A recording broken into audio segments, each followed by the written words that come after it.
حفیظ اللہ چترال سے میرا تعلق ہے، کے پی کے چترال سے، اور میرا آپ سے سوال یہ ہے سر، یہ عمران خان کو بار بار یہ کہا جاتا ہے کہ عمران خان کشمیر فروش، یہ کشمیر فروش ہونے کا مطلب کیا ہے؟ کس بنیاد پر اس کو کہا جاتا ہے کہ یہ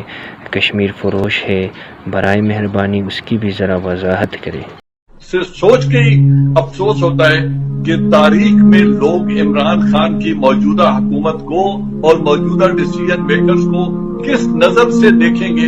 کہ یہ وہ لوگ ہیں جن کی موجودگی میں کشمیر کو ایبزارب کر لیا گیا تھا،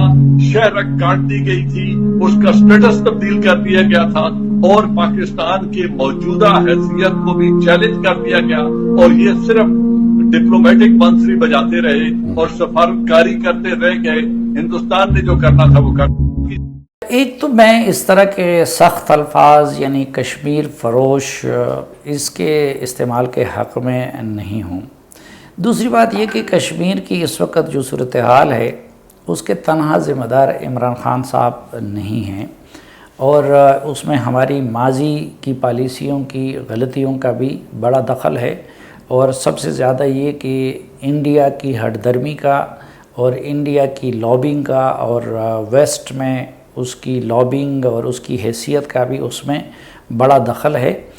لیکن ہماری پالیسیاں بھی افراط و تفرید کا شکار رہی ہیں۔ مثلا ماضی میں ایک اچھا موقع ملا تھا کہ جب واجپئی پاکستان آئے تھے اور میاں نواز شریف کے ساتھ انہوں نے ایک پروسیس شروع کیا تھا، تو اس سے ایک پرامن حل کا رستہ اس کی امید پیدا ہوئی تھی، لیکن جنرل مشرف صاحب نے اس کو سبوتاج کیا۔ عمران خان صاحب البتہ اس حوالے سے وہ تنقید کا نشانہ بن رہے ہیں کہ ایک تو انہوں نے پہلے سے دعوے بہت کیے تھے، اور اس طرح کے الزامات انہوں نے میاں نواز شریف پہ لگائے تھے۔ اب ظاہری بات ہے کہ ملک کے ایک پرائم منسٹر اگر ہیں تو وہ اگر کسی اور ملک کے پرائم منسٹر سے ملتے ہیں تو بات چیت کے لیے ملتے ہوں گے، تو ایک تو انہوں نے مودی سے ملاقات کو، حالانکہ عمران خان صاحب اس وقت مودی سے ملے تھے انڈیا جا کے کہ جب وہ پرائم منسٹر بھی نہیں تھے، لیکن بطور پرائم منسٹر نواز شریف کی ملاقات کو انہوں نے ایسا ثابت کیا، انہوں نے ان پہ کشمیر فروش کا الزام بھی لگایا، انہوں نے ان کو مودی کا یار بھی قرار دیا، انہوں نے ان پہ غداری کا بھی الزام لگا دیا۔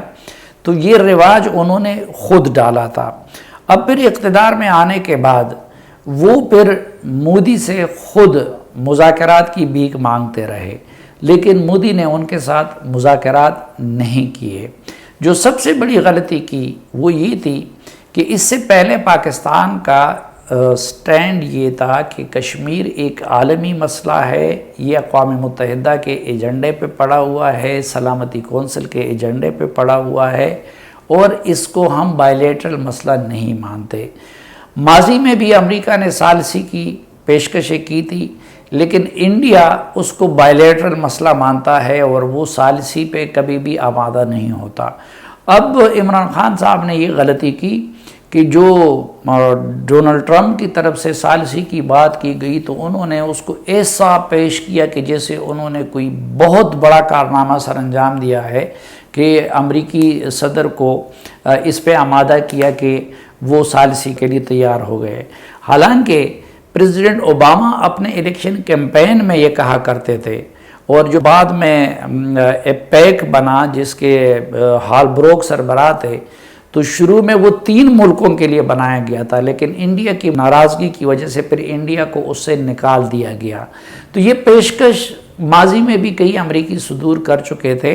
لیکن چونکہ انڈیا اس کو مان نہیں رہا تھا اس لیے اس کی ثالثی نہیں ہوئی، اور دوسرا پاکستان کا بھی یہ موقف ہوتا تھا کہ یہ 2 ملکوں کا یا 3 ملکوں کا معاملہ نہیں ہے، بلکہ یہ معاملہ ہے عالمی اور اقوام متحدہ کے ایجنڈے پہ پڑا ہوا معاملہ ہے۔ تو وہ امریکہ سے مدد تو طلب کرتے تھے، فیسیلیٹیشن تو طلب کرتے تھے، یہ ڈیمانڈ ماضی میں پاکستان کرتا رہا کہ وہ انڈیا پہ دباؤ ڈالے، لیکن اس طرح ثالثی پہ وہ بنگڑے نہیں ڈالے تھے ثالثی کی پیشکش پہ جس طرح عمران خان صاحب نے ڈالے۔ اب بعد میں پتہ چلا کہ اس حوالے سے ڈونلڈ ٹرمپ کی اور مودی کی اس حوالے سے شاید کوئی درپردہ انڈرسٹینڈنگ ہوئی تھی اور ان کو اس کی شے حاصل تھی، تو انہوں نے آ کے کشمیر کی حیثیت کو تبدیل کیا اور کشمیر کو ایک بڑے جیل میں بدل دیا۔ اب اس کے جواب میں کوئی فضا عمران خان صاحب نہیں بنا سکے۔ پہلے انہوں نے یہ اس پہ تکیہ رکھا کہ جب وہ اقوام متحدہ جائیں گے تو ان کا یہ خیال تھا کہ وہ ڈونلڈ ٹرمپ کو شکایت لگائیں گے اور وہ مودی کو کان سے پکڑ کے فیصلے کو واپس کرنے پہ مجبور کر دیں گے، لیکن جب وہ وہاں گئے تو انہوں نے دیکھا کہ اس معاملے میں تو ان کی ہمدردیاں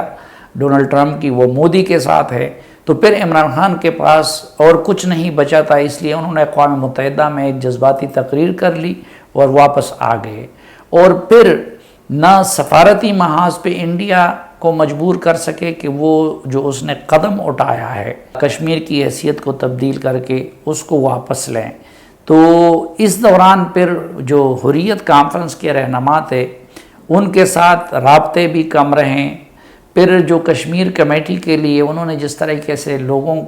کا انتخاب کیا، شہریار آفریدی جیسے، اس کو بھی کشمیریوں نے اپنے ساتھ ایک مذاق سمجھا۔ تو پہلی بات تو یہ ہے کہ پچھلے حکمرانوں کے دور میں وہ کام نہیں ہوا تھا کشمیر کی حیثیت کی تبدیلی کا جو ان کے دور میں ہوا، اور اس کے جواب میں وہ سفارتی محاذ پہ انڈیا پہ کوئی خاص دباؤ نہیں ڈال سکے، تو اس لیے ان کے جو سیاسی مخالفین ہیں وہ عمران خان صاحب کو کشمیر فروشی کا الزام دیتے ہیں۔ میں یہ تو نہیں کہوں گا کہ عمران خان صاحب کشمیر فروش ہیں، لیکن میں یہ کہہ سکتا ہوں کہ انہوں نے دیگر مسائل کی طرح کشمیر کے مسئلے کو بھی بہت مس ہینڈل کیا،